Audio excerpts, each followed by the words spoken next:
Good morning. I am saying good morning to you, but it's good evening in Australia. I'm here to talk about the impact of COVID and the pandemic over the last couple of years on the Australian research ecosystem. And today I'm going to focus especially on our National Research Cloud, which is called the ARDC Research Cloud. My name is Carmel Walsh. I am the Director of E-Research Infrastructure and Services at the Australian Research Data Commons.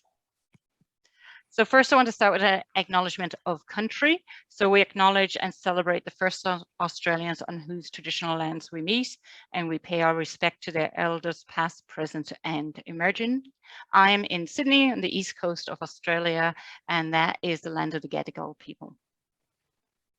So today I'm going to focus on these areas. I'm going to give you a bit of an overview of what the Australian Research Data Commons does and its place within the Australian research ecosystem. I'm also going to look at how we have been rising to the challenges, the many challenges of COVID-19.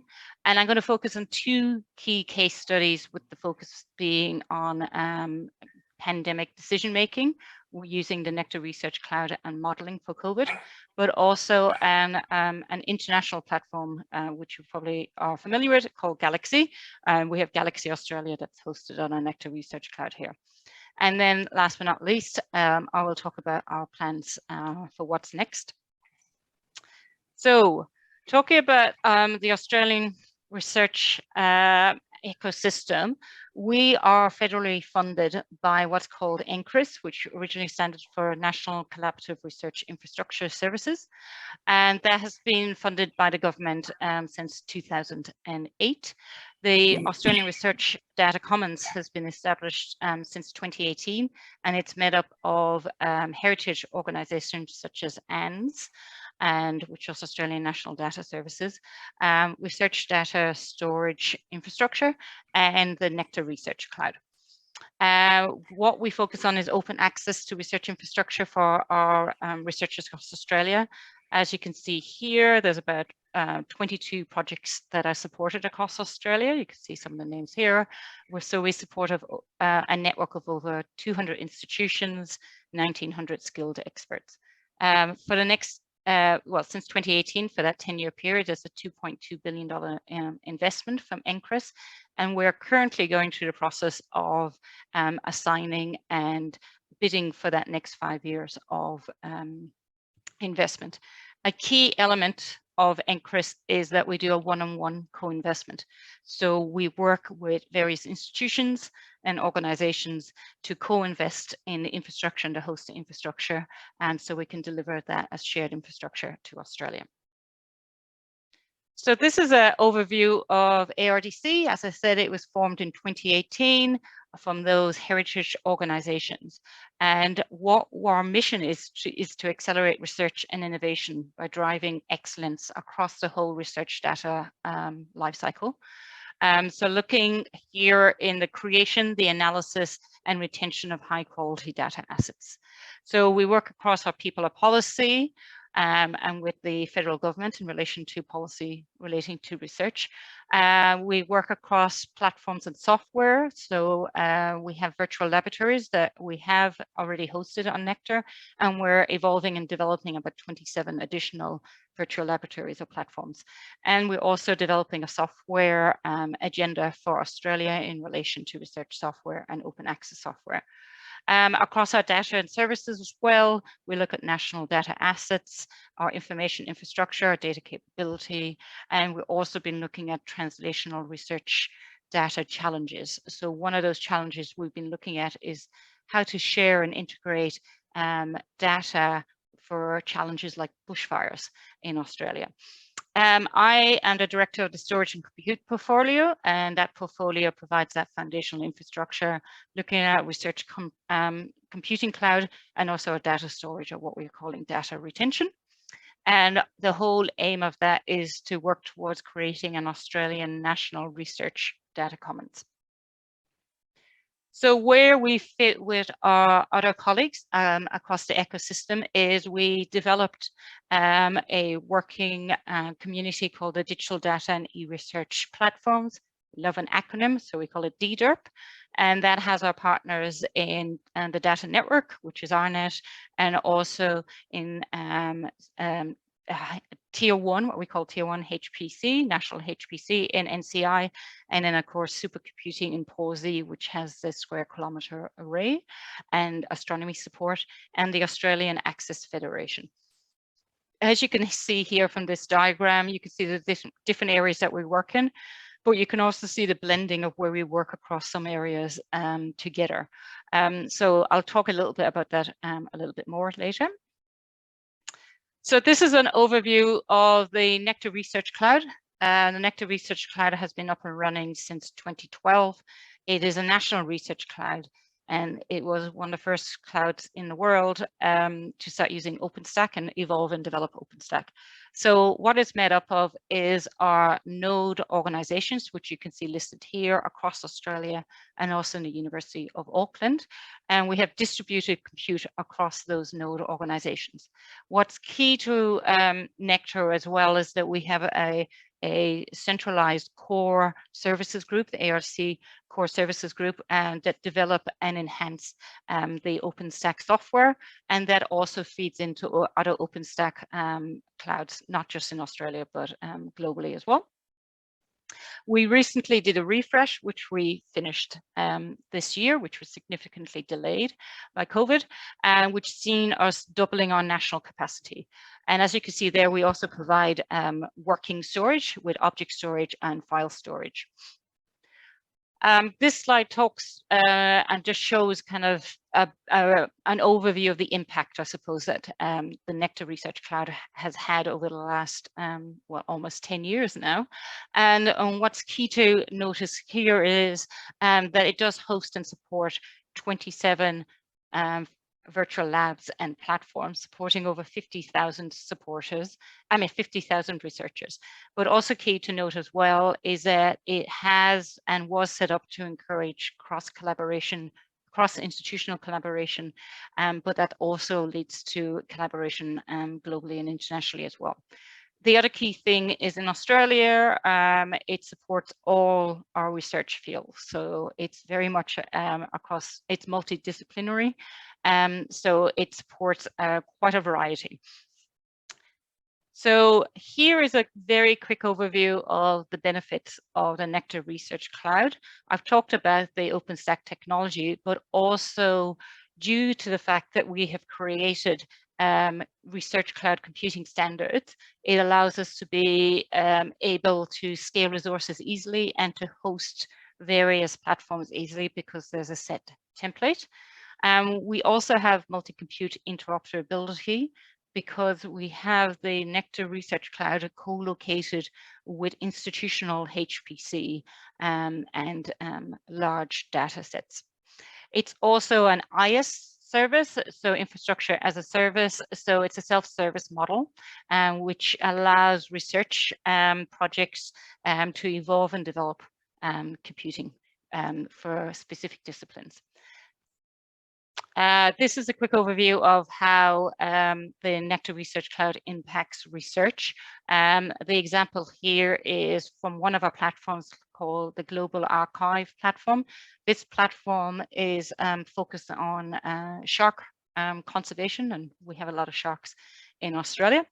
And basically, one of the big problems that we came across first was trying to pool together data on the global shark population. So using the Nectar Research Cloud resources, we're able to pull that data together, manage and interpret very significant amounts of data. And the outcome is that that has created the first factual database on the global shark conservation efforts, and also enables that better decision making. That is just one of the platforms that we host, and this is a number of the other platforms that we host and support and involved in the Nectar Research Cloud, from the Atlas of Living Australia to our biodiversity virtual lab, which is evolving into our BioCommons virtual lab. And I'll talk a little bit later about Galaxy Australia. Okay, so Moving on to the delights of the last couple of years, the pandemic, rising to the challenges of COVID-19. It's been a busy couple of years. I've been at ARDC for over 18 months now. And when I joined, there was a number of issues that we were dealing with. So we were dealing with, as I said, ARDC was formed in 2018 from heritage organizations from the ARDC, from the Nectar Research Cloud, and from the research data storage infrastructure. And due to that formation, there was a delay investing in those organizations. So when I came on board, there's 3 key challenges. And these key challenges were exacerbated, I would say, by the issues that we had with COVID.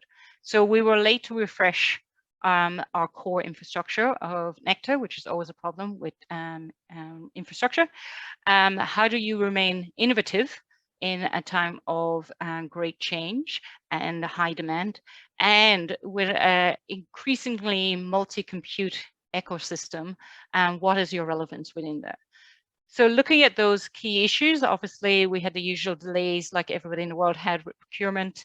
We also had to look at the impact of COVID on our institutions that support us. So a number of universities had to freeze budgets or had to do some restructures and realign their budgets.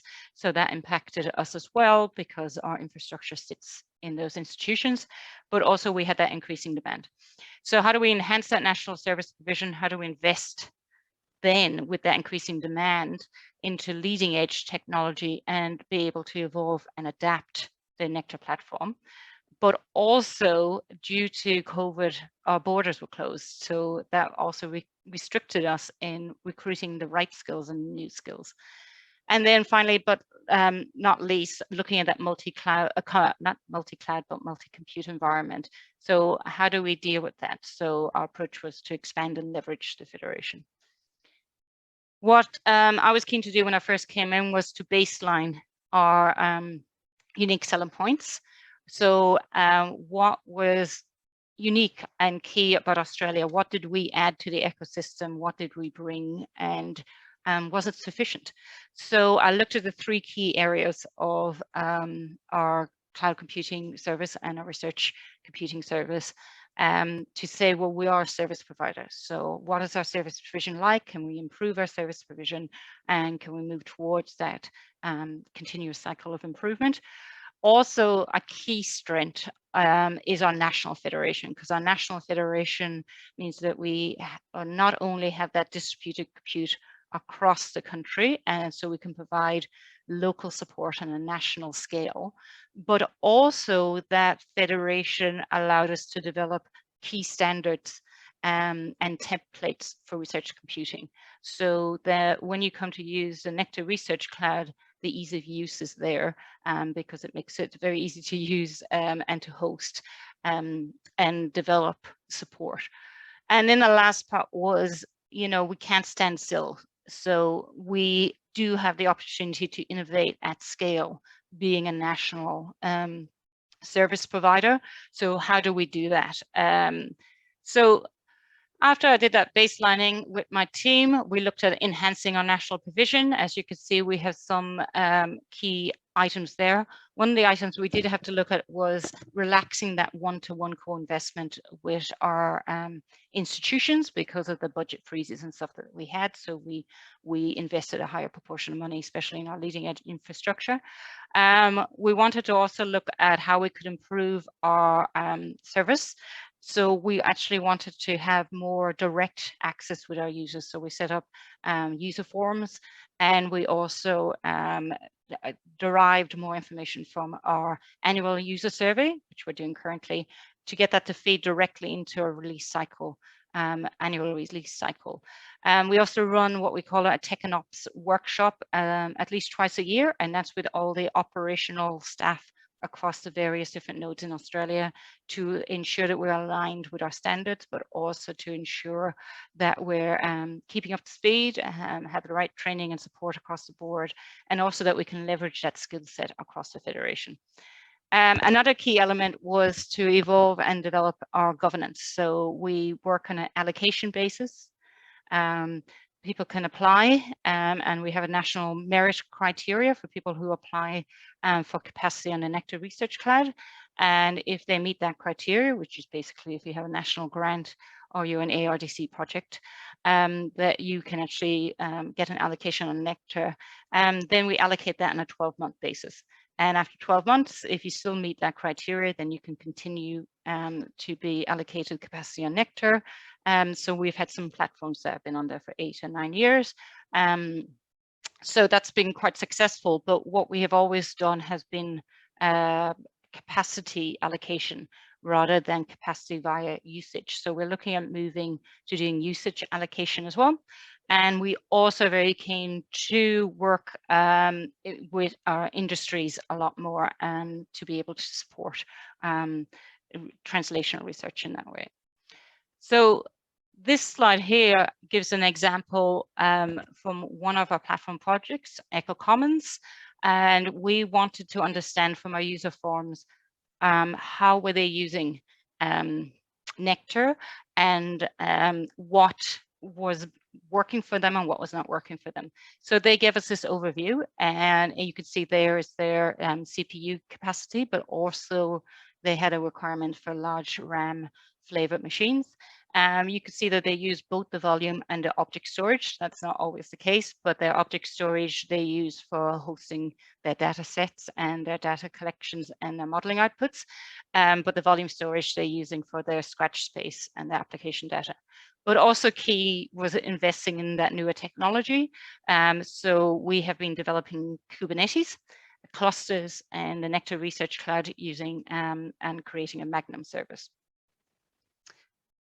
So that led us to also say, once we've done that refresh and we've doubled our national capacity, we're seeing that increased demand from our ARDC platform projects that I spoke about previously.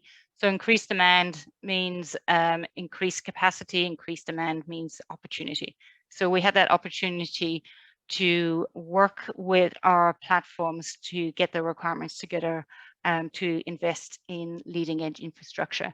Now, again, that was delayed by COVID, and we had a 2019 and a 2020 call out for those platforms, and we finished the requirement gathering for our 2020 call in June this year, because there was such a delay from all those institutions as well, with different workloads happening.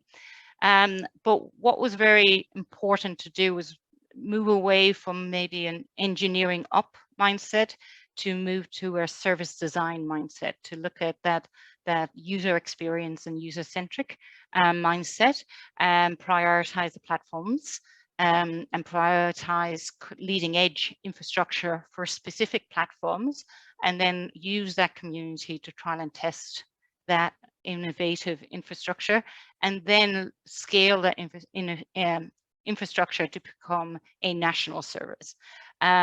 We wanted to adapt the Nectar platform as well, being OpenStack. It's quite flexible, you can adapt it.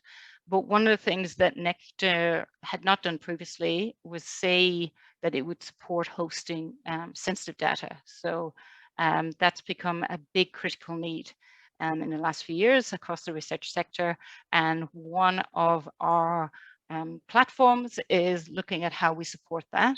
So we're looking at adapting and changing the Nectar platform to create a separate OpenStack region to be able to host that sensitive data.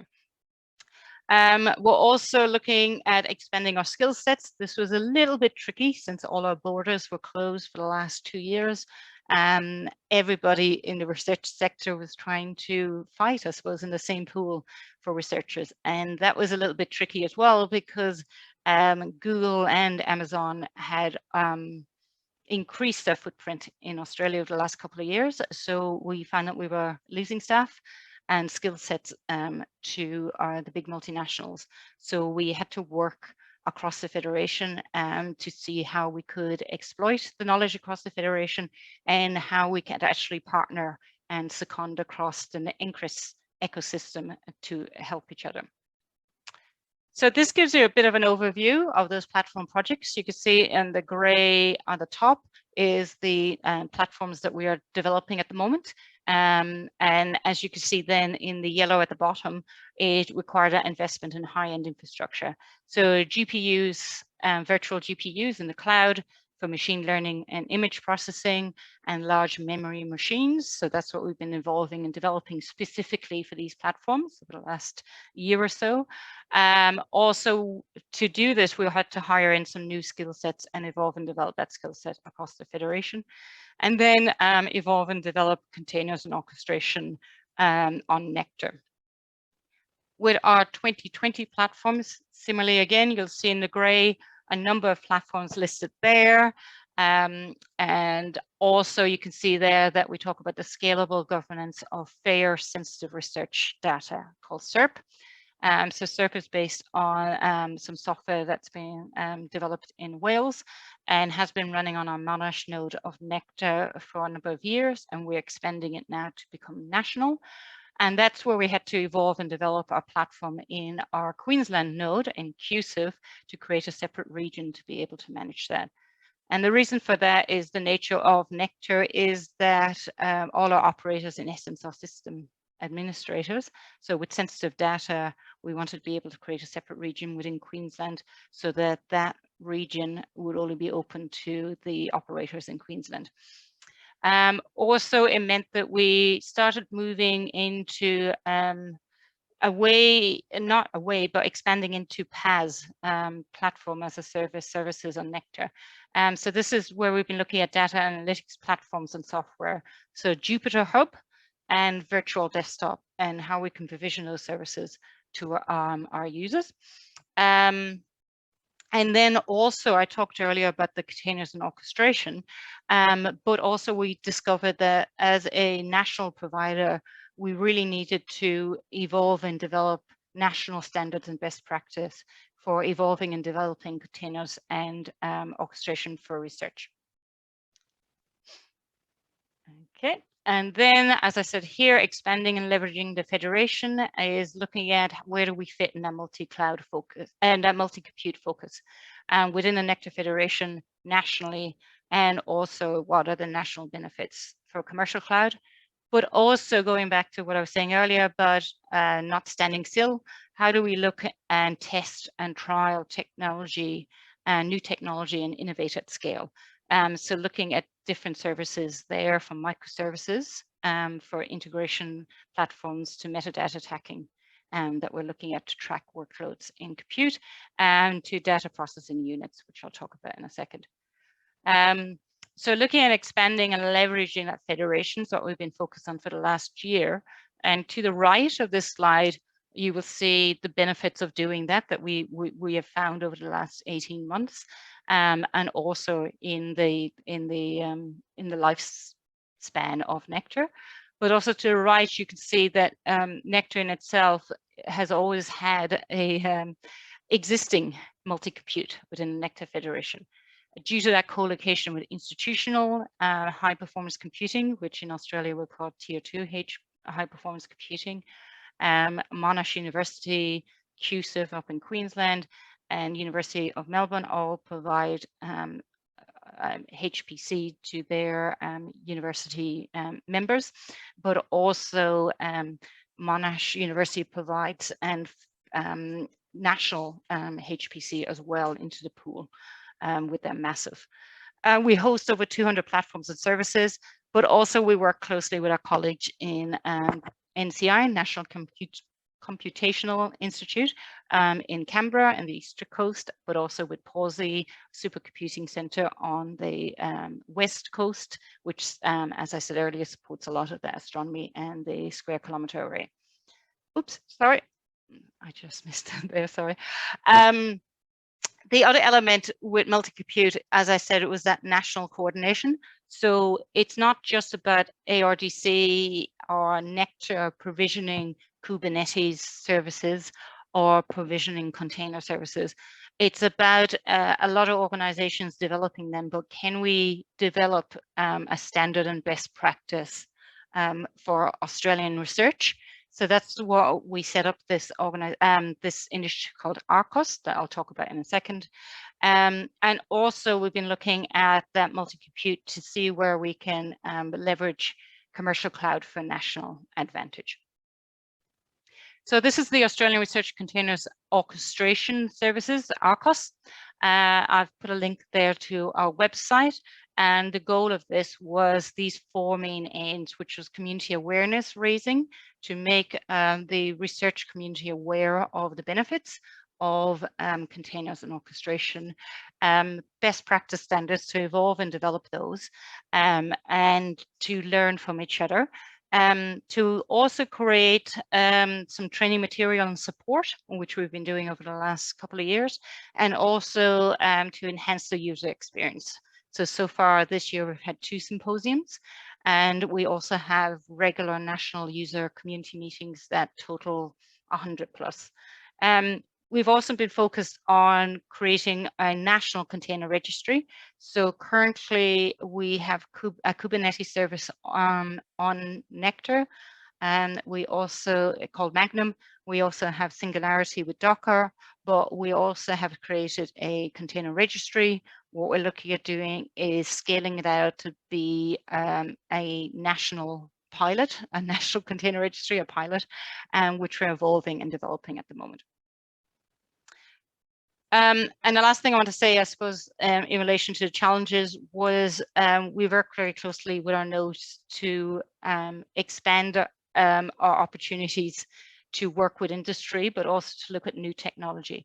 So cybersecurity is obviously very important and is of great concern to a lot of our institutions and organizations. But I have worked on both sides, from the enterprise level and the CIO level, also on a research level. So I was very keen to evolve and develop cybersecurity specifically for research.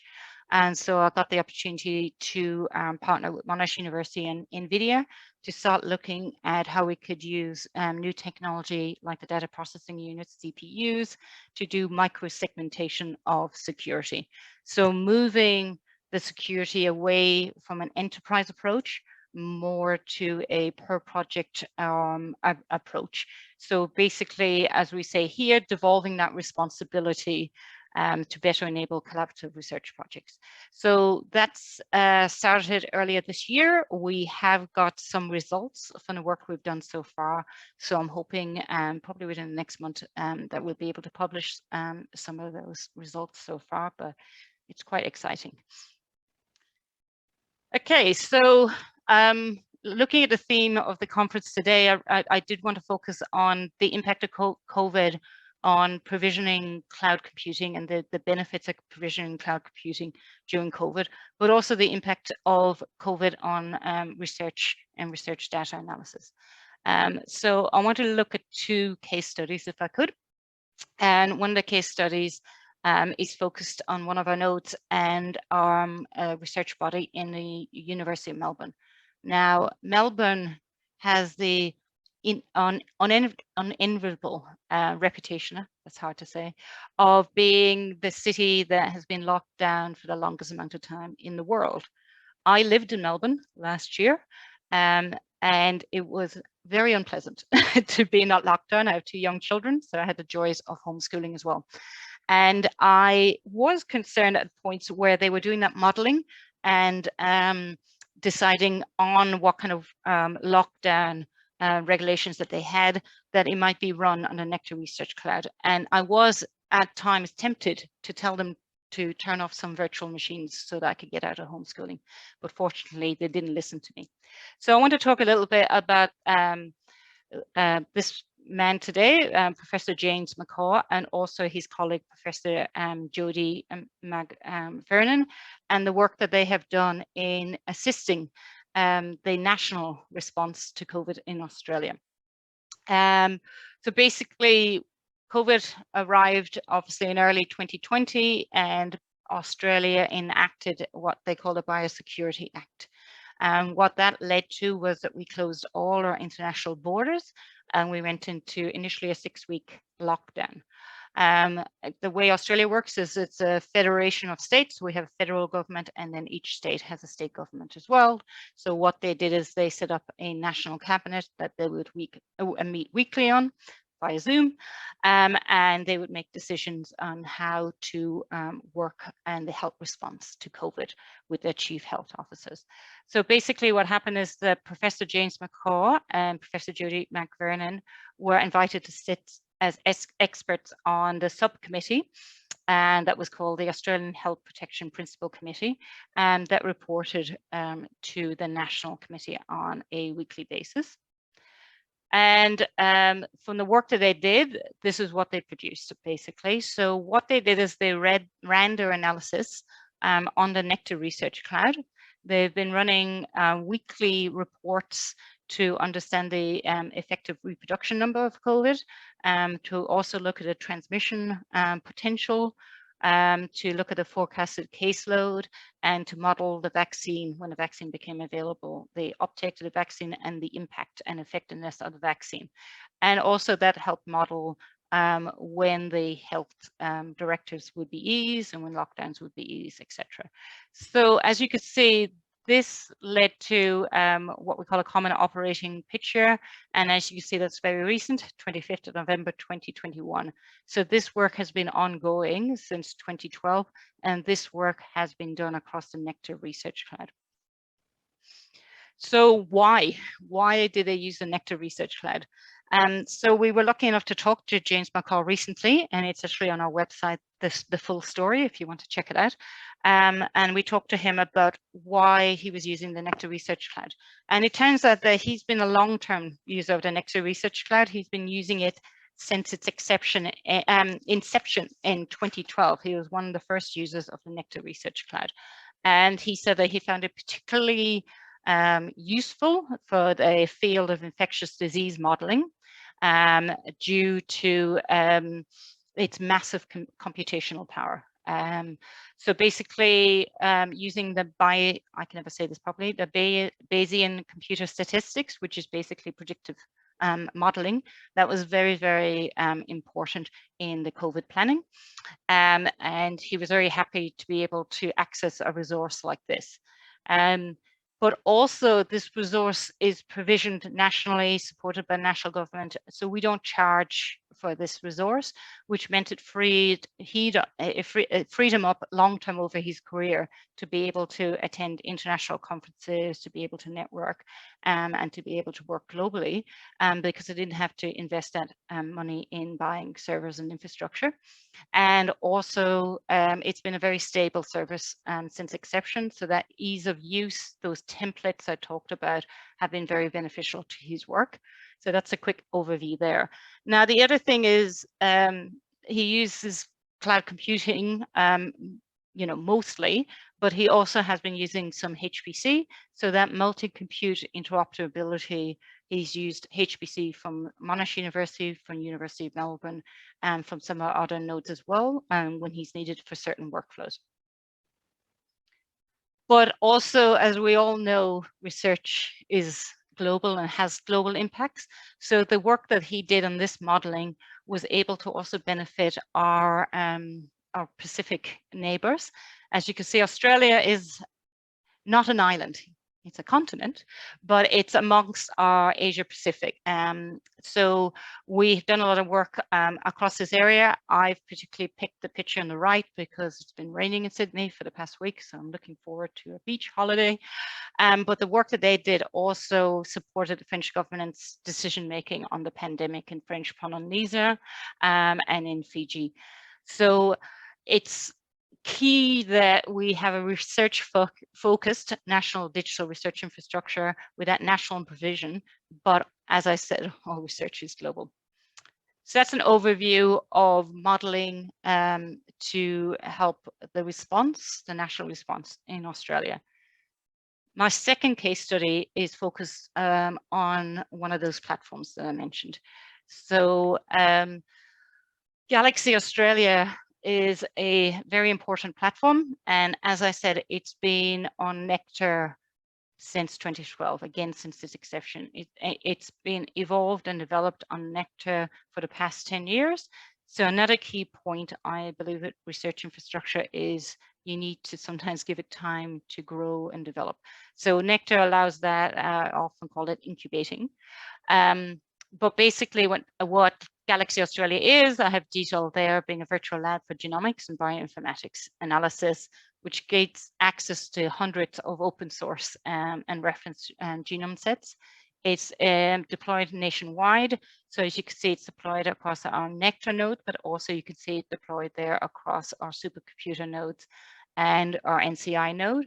And recently as well, in the past year, PAWSI and NCI have a high-speed network, a new high-speed network connected between them, and they have both recently refreshed their supercomputing capability in PAWSI and their high performance tier 1 computing in NCI.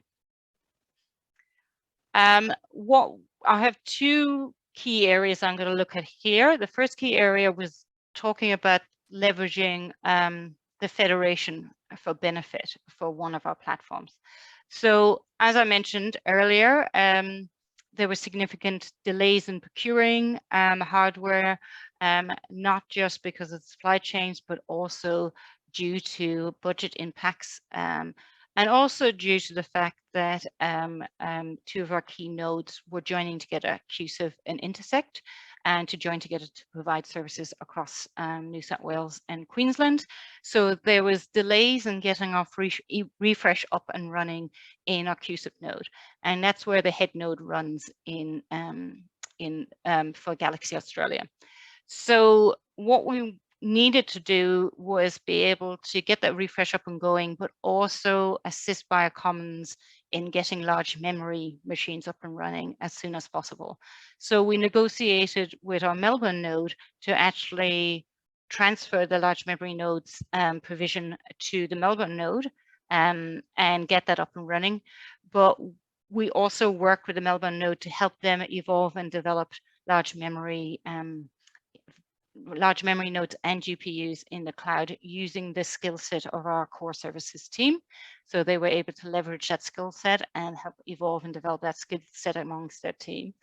And we got those large memory machines up and running, I believe, in May this year. And it's amazing how quickly how quickly they made an impact. So there's details here from the news article for Australian BioCommons, but it did really impact our researchers, giving them more efficient processing of the large genome sets, use of key tools, access to powerful tools and software that they didn't previously have access to from Europe, including machine learning and long read sequencing. So basically, this was very important in the fight against COVID. So as you can see here, Galaxy is international reach, and it leverages international data collections and repositories like workflowhub.eu, which also publish best practice COVID pipelines. And these can be launched directly into Galaxy Australia. So that allowed there to be that global approach to developing vaccines and understanding COVID across the world. And these digital methods can be immediately deployed on Australian infrastructure. And one of the things that they have done very recently, so the timing of this conference was good, was Galaxy Europe was able to produce the first view of Omicron, which you're very aware of, the new variant of COVID. And this is an example of Omicron, and I believe it's the violet sections here, which are the extra spike proteins and stuff like that. But that's now available not just in Galaxy Europe, but that was very much in collaboration with researchers across South Africa to get that high quality analysis and to get that sequencing done fairly quickly. And to actually get that out globally. So not just Galaxy Europe, but Galaxy Australia and Galaxy US. Another key element that we're working on is that multi-compute ecosystem that you have with a discipline like bioinformatics. Bioinformatics is quite a large discipline, And what we have been founding and we have sponsored is that they work with a lot of software that is developed on commercial cloud, a lot of proprietary software, but also due to the nature of the type of analysis and modeling that they're doing, and they more and more need HPC work cycles and workflows as well.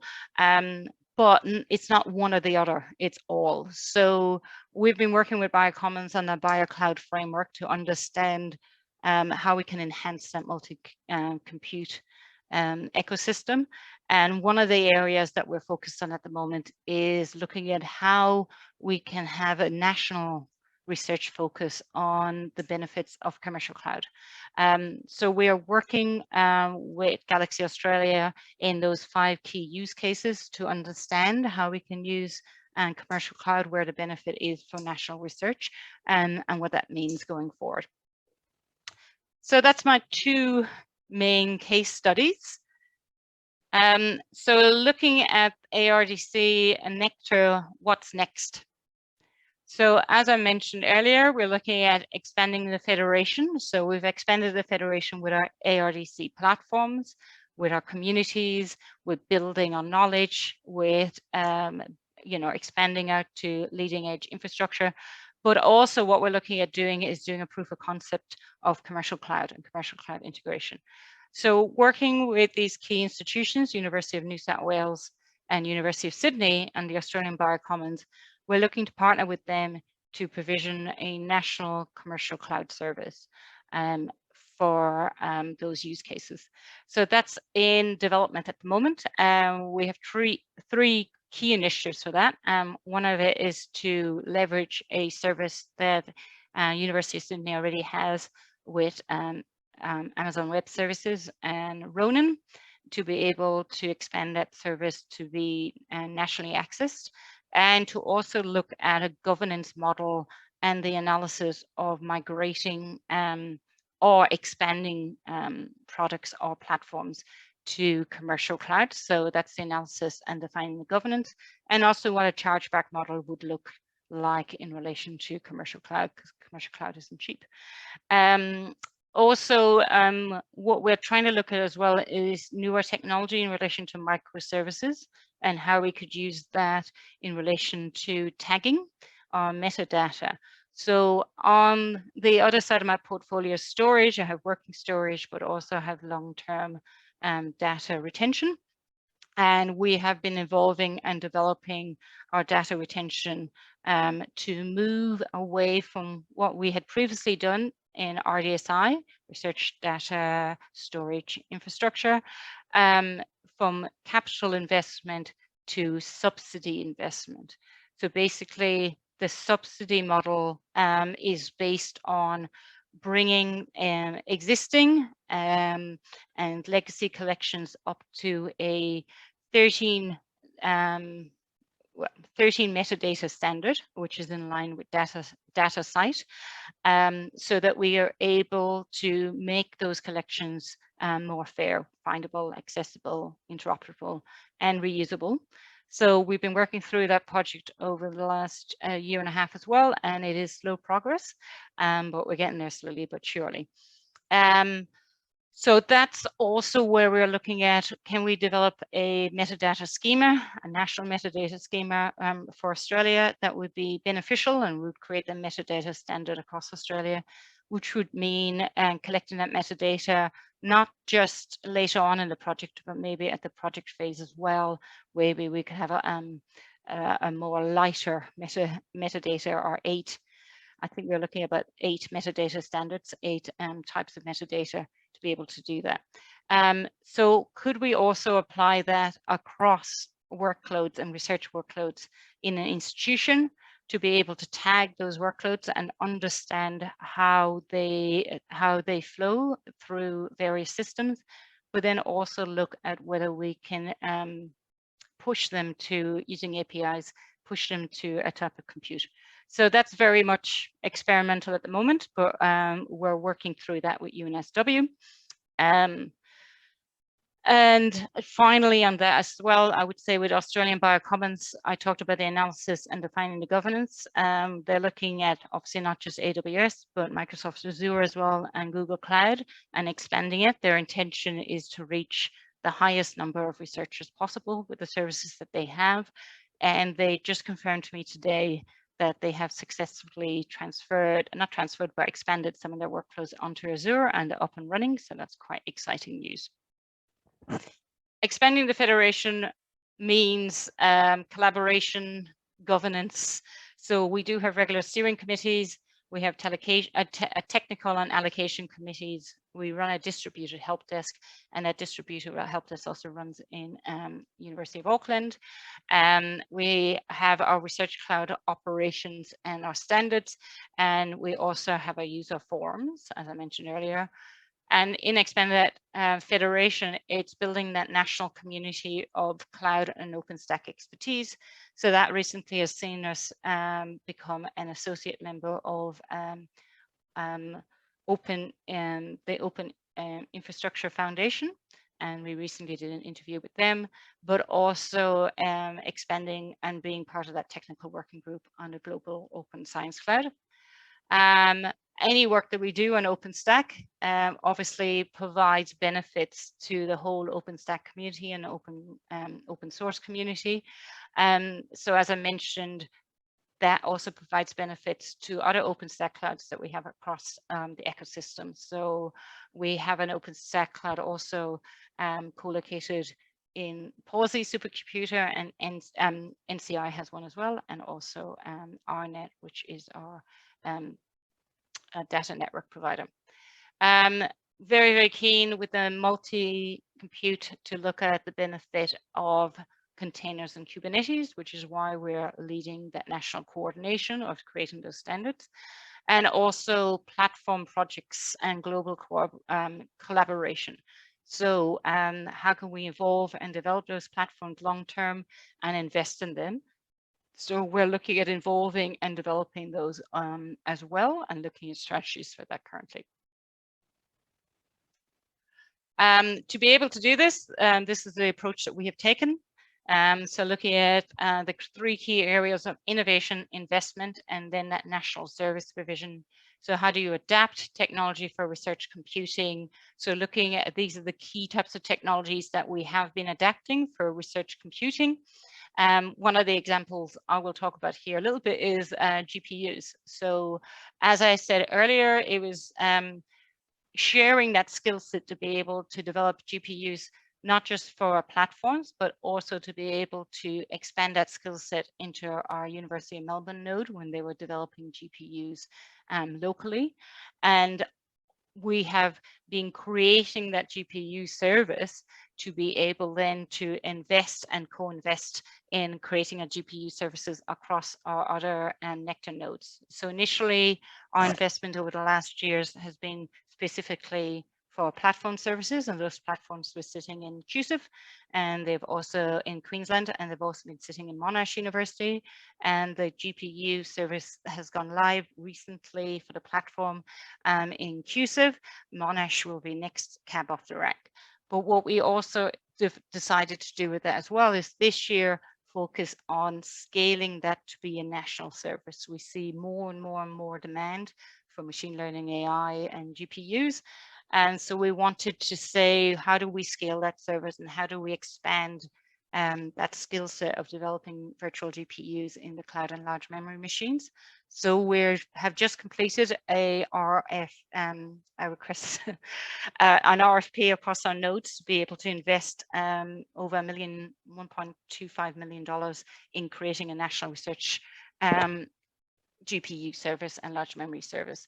And what's been key in doing that is working with a federation. So, and the University of Auckland had developed its own GPU reservation system. So what was very beneficial with the federation was we were able to look at some technology that they've been using locally, and our ARDC core services were able to take that technology, evolve and develop it so that they can create a national and GPU reservation system. That reservation system can also be used for our large memory machines, but obviously GPUs are a finite and expensive resource. So sticking with the capacity-based allocation was not going to be suitable going forward with that. So we are looking at how we change to be able to also adapt to usage-based allocation that will allow us to be able to reserve and provide that as a national service with GPUs, but also be able to evolve our platform to be able to do on-demand bursting with preemptible instances. So that's what we're looking at here, maximizing the use of free capacity. So that's mainly it for me today. I think I finished a little bit early, a little bit of a quick talker. So that leaves us a little bit more time for questions. Thank you for your time. It's been a pleasure. Our website is here. You can contact us via that email address as well. And I would recommend subscribing to our newsletter because it has a lot of very interesting stories. Thank you. Thank you so much, Carmel. It was a really, really good and very, very relevant presentation. For most of the slides, every time I saw a slide, there were parallels that I could have drawn between what you guys are doing and what we are on about as well. Although in some instances, we're a few streets behind, but to a large extent, there are many parallels between what we are doing or trying to do in our aspirations, especially with the last slides that you showed. So I'll open the floor for questions now. If there are any, you are invited to type up your question in the, I think it's a chat box. And then I think, Carmel, you'd have access to those questions so we can read them from you. So okay. Any questions or comments from the audience, please?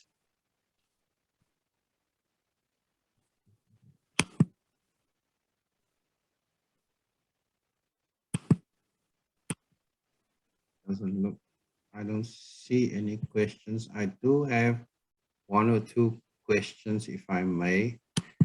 Yep, please. The first one is about governance and management. I mean, I saw quite a number of different organizations, some of whom are providing resources, cyber resources, and some of them are actually using it.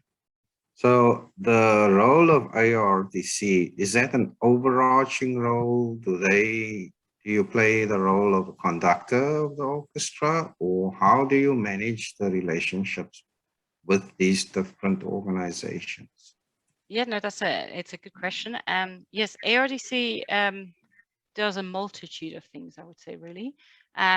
Basically, it provides services. So it provides, the Nectar Research Cloud, but it also provides Research Data Australia, research vocabularies, persistent identifier services, etc., across data management, and also platforms development as well. It also provides expertise and advice in those areas.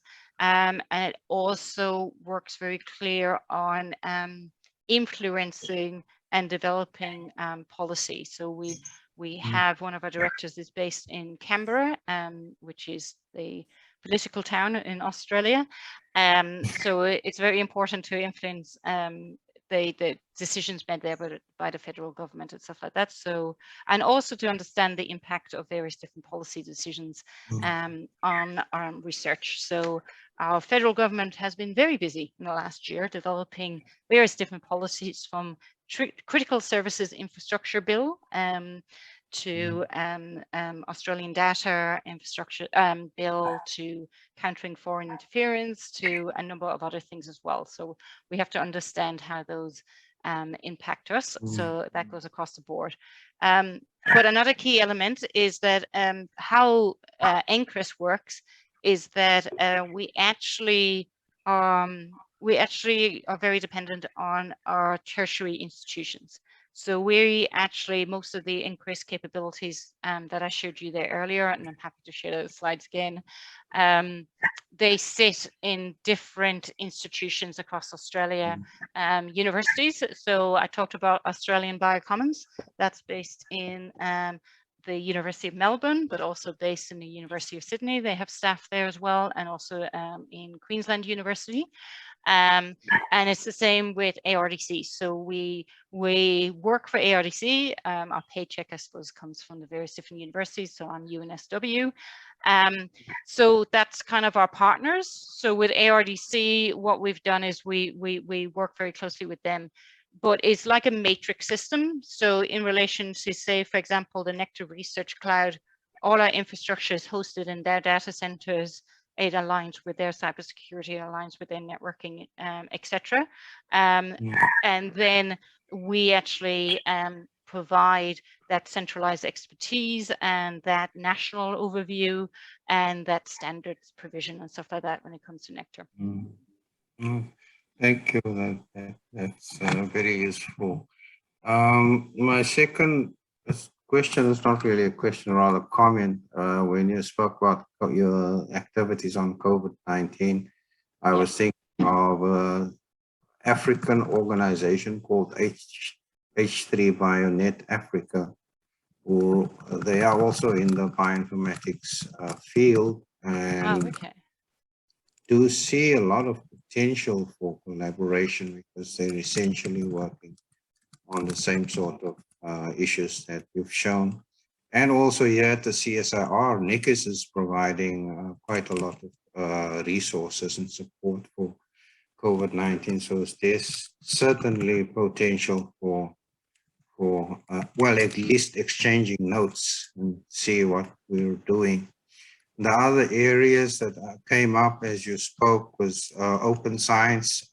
Yes. I know that you are involved in the RDA and CoData. I met Ross Wilkerson when he was still there.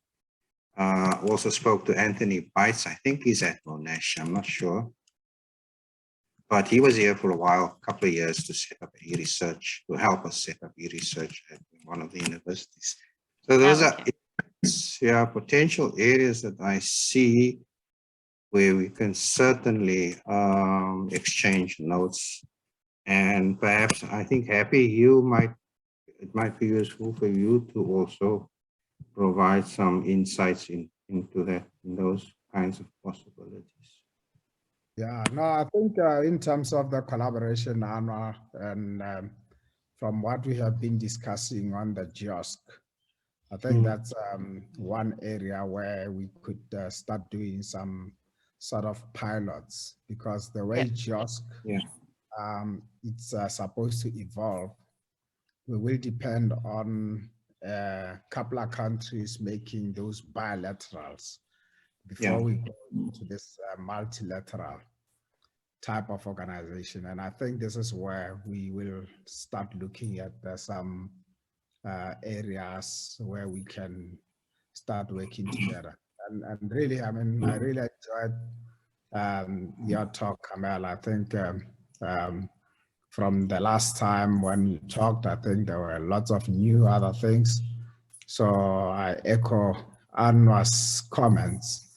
We can take a lot of guidance from your side. So we will have this conversation because our path is in that direction. For an example, now we have got a number of institutions that have got their OpenStack. So we still want to federate those OpenStack platforms. And after that, we have got what we call the African Open Science Platform, which something that we're looking at, trying to build all these OpenStack implementations across the continent. So you can see what we're already doing in Australia can really help in that roadmap of ours.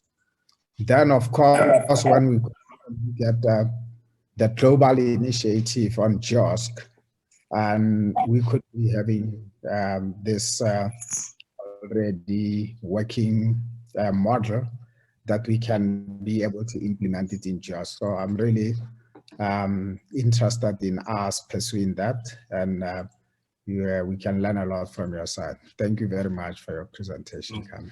No, it's a pleasure. Yes, that federation, I think, is one of our biggest strengths. It's hard work. They give me a hard time, I have to say. I give them a hard time as well, but it very much is, it's one of our biggest strengths, because being able to develop that those national standards is very critical. And it's been challenging as well, like going back to what I said about, you know, all our infrastructure is hosted on institutional, you know, institutional data centers and stuff like that. So there's been a lot of push from the enterprise level and the CIO level to put everything behind firewalls. And of course, that doesn't work with collaborative and cross-collaborative research infrastructure. So we've been pushing back on that, and we've been trying to use you know, newer technology to explore and develop that. So we've been working with some of our nodes to look at what we call always on vulnerability testing. And we use that across to test all I think it was in Monash, 14 or 1500 environments. And I think they found 50 minor issues. So it's kind of that proactive approach rather than just a reactive. And then the other thing we're trying to do is that preemptive approach. So for me, the preemptive is education first, but also looking at what we were talking about with that devolving the governance. So it doesn't work for research to approach it from an enterprise level or from a firewall level. So what we were doing is a big education piece, because we're IS and it's self-service, we had to make our users very aware of what their security responsibilities were. And we ask that question every year in our annual survey. Do you understand what your security obligations are? But also we said, well, do you need additional training? So what we wanted to do was provide that training. So we've updating our training portal. We do live training as well. And also we provide like a standard VM to say, well, this is what it is. And if you change this, this is what it means and stuff like that. But for me, as I said, I worked on both sides of cybersecurity. I think there's a real opportunity, and we talked about it a little bit in the GIS, to evolve and develop cybersecurity for research, you know. So I think that's an exciting opportunity as well. So we took that opportunity to work with NVIDIA, and I think sharing that knowledge, you know, with you guys as well is very important to see what we can do. Right. No, absolutely. I think that's the challenge that we have seen always when we're looking at putting these infrastructures in institutions, not just universities, because yes, exactly. We try to put them to live together with enterprise systems. The research and enterprise systems don't talk the same language. Research talks about we want to be open, enterprise says let's close everything. So there's a serious conflict that comes in with directors of institutions and the research platform. So we're going to have a tough time coming to federation. We will have a tough time, and it's interesting because I have a monthly nodes meeting just to keep them in check. But I had one yesterday, and we were talking about what I talked about, that SERP technology, that security research platform and governance. That actually requires a Windows operating system, and we work on a Linux operating system. But what was interesting is on nodes at the institution, they can incorporate with the enterprise because their Microsoft Enterprise license allows them to use it for their users, but not to use it nationally. So that means they could do it at the local level, but they can't do it at the national level. So we've been working to see how we can do that. So QSIV is a research, not a research university, but a research e-research provider, basically supplier. So they've recently been buying licensing and seeing how they do it. But also with evolving that VDI, we're seeing whether we can do it that way and what that will allow people to do as well going forward. So yeah, interesting times. I think it's interesting. what we can do. But I think, yeah, when I first came in as well, there was a bit of a sledgehammer coming, going, no, you just all have to go behind firewalls. And I'm like, we're trying to leave people in, not keep people out. So it's tricky. It's tricky as well. Yeah. No, really fascinating, Carmel. And there's a comment I think here, Anna, on the chat from Queen Reynolds. Yes, I don't know, Carmel, if you can see the comment, but I can read it to you. Yeah. Oh, okay. So yeah, I think there's still a lot to discuss. Two other items that I noted now: the cybersecurity and skills, development of skills, especially. And then on the technical level, there's lots of things we can talk about in terms of OpenStack and also our IRODS implementation. But I think we'll pick your brain at another stage. We come to the end of the session, and so it's my pleasure and privilege to thank you for a very excellent presentation. Very useful for us, and I think we've learned a lot from it. And so thank you for your time, and the effort that you put into your presentation was really a good one. I'm hoping to have a closer look at it, and I think with Happy we will probably pursue opportunities for us to chat some more. So thank you so much, and also thank you for the audience, which we can't really see. Hello, everyone. Yeah, okay, thank you. It was really a pleasure. So I will send on a copy of our presentation so you could share that with anyone who wants to. It has some links as well to so you can get a little bit more information. And then we'll be in touch soon. Thank you. Okay. Thanks. Thank you very much, Over to you, Bernard. Take care. See ya. And thank you. bye. Bye.